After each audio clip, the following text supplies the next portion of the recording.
On October 1st, 2024, justice would finally be served for 5 victims of terrible crimes. 35 years prior, in 1989, Garcia Glenn White, around 26 years old at the time, was visiting a drug house in Houston, Texas. During his time at the house, Garcia got into an argument with a woman by the name of Greta Williams. The argument turned physical, and Garcia wound up beating Greta to death.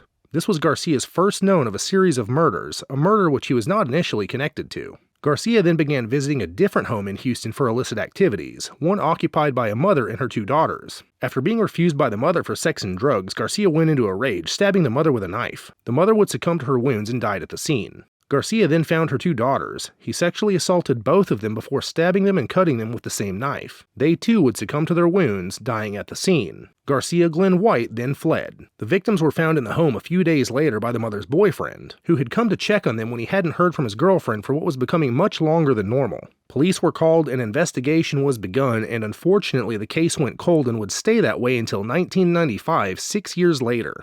In July of 1995, Garcia and a man named Tecumseh Manuel would try to rob a Houston convenience store. The attempted robbery left the store clerk, 55-year-old Van Pham, dead after being beaten to death by Garcia. This would be Garcia's 5th known and final murder.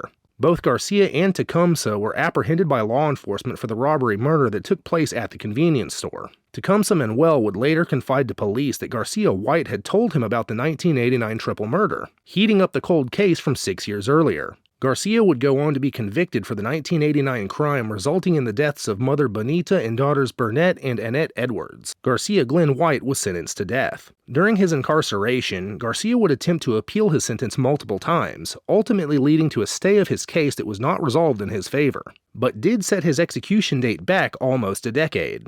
Garcia's final appeal to the U.S. Supreme Court was rejected. Garcia Glenn White's final words expressed regret and responsibility for his actions, apologizing to those he had caused pain to and giving thanks to the prison guards for fair treatment. Garcia Glenn White was executed on October 1, 2024 in Huntsville, Texas.